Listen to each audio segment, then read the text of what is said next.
J.D. Vance, from best-selling author to U.S. politician and building an empire.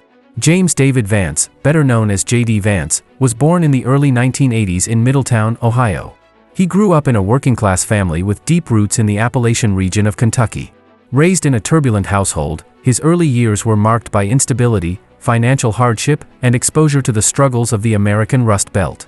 His mother, Bev Vance, battled addiction, which led to a series of personal struggles for young J.D. Despite these difficulties, he found stability through his grandmother, Mama, who became one of the most influential figures in his life. During his teenage years, Vance struggled with the same challenges that plagued many in his community: poverty, lack of educational resources, and a sense of hopelessness. However, his determination to break the cycle of hardship led him to join the U.S. Marine Corps after high school. Serving as a public affairs specialist, he was deployed to Iraq in the early 2000s, an experience that deeply shaped his worldview and sense of discipline. After completing his military service, Vance pursued higher education, enrolling at Ohio State University. He graduated with a degree in political science and philosophy, demonstrating an intellectual curiosity that would later define his career. From there, he was accepted into Yale Law School, an achievement that was nearly unimaginable given his upbringing. At Yale, he encountered a world vastly different from the one he had grown up in. He was mentored by Professor Amy Chua, who encouraged him to write about his personal experiences and the struggles of working-class America. This mentorship played a key role in his decision to write what would become his defining work. After earning his law degree, Vance worked in venture capital and finance, gaining exposure to the business world. However, he remained deeply interested in the cultural and economic issues affecting the Appalachian and Rust Belt communities. In the summer of 2016, Vance released his memoir, Hillbilly Elegy, a memoir of a family and culture in crisis.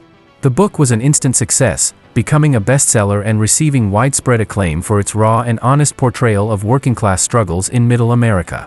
Hillbilly Elegy was more than just a personal memoir. It was a cultural analysis that resonated with millions of Americans who felt left behind by globalization and economic change. The timing of the book's release was crucial. Published in the midst of the contentious presidential election between Donald Trump and Hillary Clinton, it was seen as an explanation for the political shift happening in rural and working-class communities. Vance became a sought-after commentator, appearing on major news networks and discussing issues related to poverty, addiction, and economic decline. The success of Hillbilly Elegy led to a major Hollywood adaptation. In 2020, Netflix released a film version of the memoir, directed by Ron Howard and starring Glenn Close and Amy Adams. While the film received mixed reviews, it further cemented Vance's status as a major cultural figure. Around this time, he shifted his focus toward business and investment. He joined Mithril Capital, a venture capital firm co-founded by Peter Thiel, a billionaire entrepreneur and prominent conservative figure. Vance later launched his own investment firm, Narya Capital, with backing from influential investors like Thiel and Marc Andreessen. His work in venture capital allowed him to expand his influence beyond writing and media, positioning him as a figure in both business and politics. By the early 2020s, J.D. Vance had transformed from a struggling child in a dysfunctional household to a best-selling author and successful businessman. However, his ambitions were far from over. He soon turned his attention to the world of politics, setting the stage for the next chapter in his remarkable journey. By the early 2020s, J.D. Vance had established himself as an influential voice in American conservative circles. While he had previously positioned himself as an independent-minded commentator, his views evolved to align more closely with the populist, nationalist wing of the Republican Party. Encouraged by political allies and conservative donors, most notably billionaire tech investor Peter Thiel, Vance decided to take the next step in his career, running for public office. In the summer of 2021, Vance officially announced his candidacy for the United States Senate, representing Ohio. His campaign focused on issues such as job creation, border security, and fighting against what he called woke elites who were out of touch with working-class Americans. He portrayed himself as a political outsider, leveraging his personal story and business success to appeal to voters disillusioned with the political establishment. His campaign faced challenges, including accusations of flip-flopping on certain issues, particularly his past criticism of Donald Trump. However, by the time of the Republican primary in early 2022, he had secured Trump's endorsement, a key factor in his victory over more traditional GOP candidates. In the general election, Vance faced Democrat Tim Ryan in a high-stakes battle for Ohio's Senate seat. The race was closely watched, as Ohio had become a key battleground state shifting increasingly toward conservative politics. Vance's messaging centered on economic renewal, national security, and a strong America First stance. In November 2022, he emerged victorious, securing his place in the United States Senate. His win was seen as a major triumph for the populist conservative movement and solidified his status as one of the rising stars in the Republican Party. As a senator, Vance quickly gained national attention for his outspoken views and alignment with Trump's political agenda. He pushed policies that prioritized manufacturing revitalization, reduced foreign dependency, and reshaped the GOP's economic vision. His background in venture capital also positioned him as a key figure in discussions on tech regulation and economic nationalism. At the same time, he continued expanding his business empire. Through Narya Capital, he invested in technology, biotech, and manufacturing startups, aligning his political and business interests with a broader vision of American self-sufficiency. He became a major player in conservative media, frequently appearing on television and podcasts, solidifying his influence beyond politics. As the 2024 presidential election approached, rumors swirled about Vance's potential candidacy. Some speculated that he could be a strong contender for the Republican nomination, while others suggested he might be a vice presidential pick for a Trump-aligned candidate. Regardless of his political trajectory, one thing was clear: J.D. Vance had successfully transitioned from a struggling boy in a troubled household to a best-selling author, influential businessman, and rising political force. His journey was not just about personal success, it reflected the broader shifts in American politics and culture, positioning him as a defining figure in the country's future. By 2025, J.D. Vance had solidified his position as one of the most influential figures in American politics. His tenure in the Senate was marked by his ability to bridge divides within the Republican Party while maintaining his populist credentials.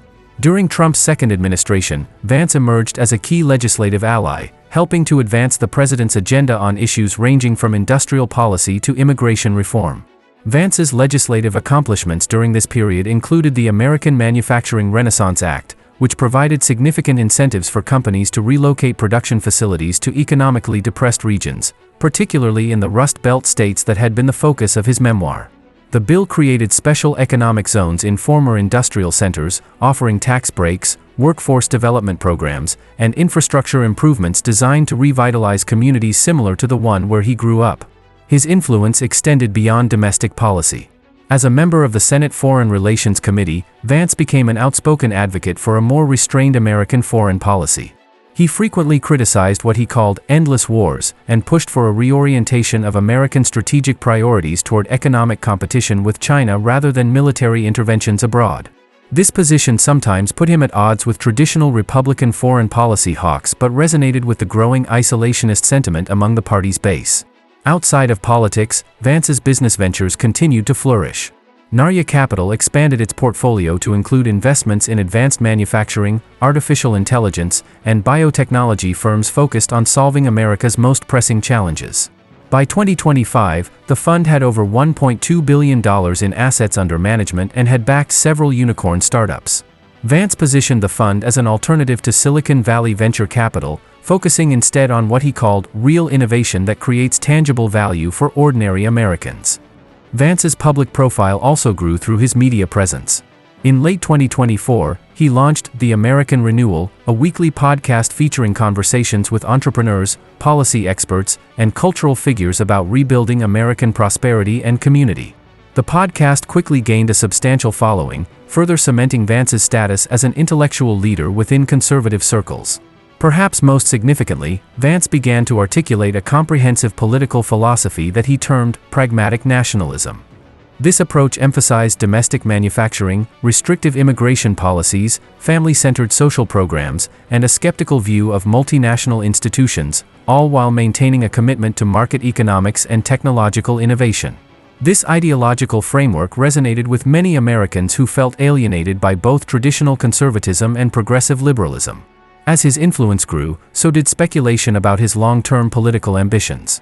Political analysts increasingly mentioned him as a potential presidential candidate, noting his unique ability to appeal to both working-class voters and the educated professional class. When asked about these rumors during a 2025 interview, Vance remained non-committal but thoughtful. "My focus right now is on delivering results for Ohio and helping to rebuild the American dream for everyone who feels it slipped away. The future will take care of itself." What made Vance particularly formidable was his ability to navigate the complex cultural landscape of modern America. Unlike many politicians, he could speak authentically about the struggles of working-class communities while also engaging comfortably with intellectual and business elites.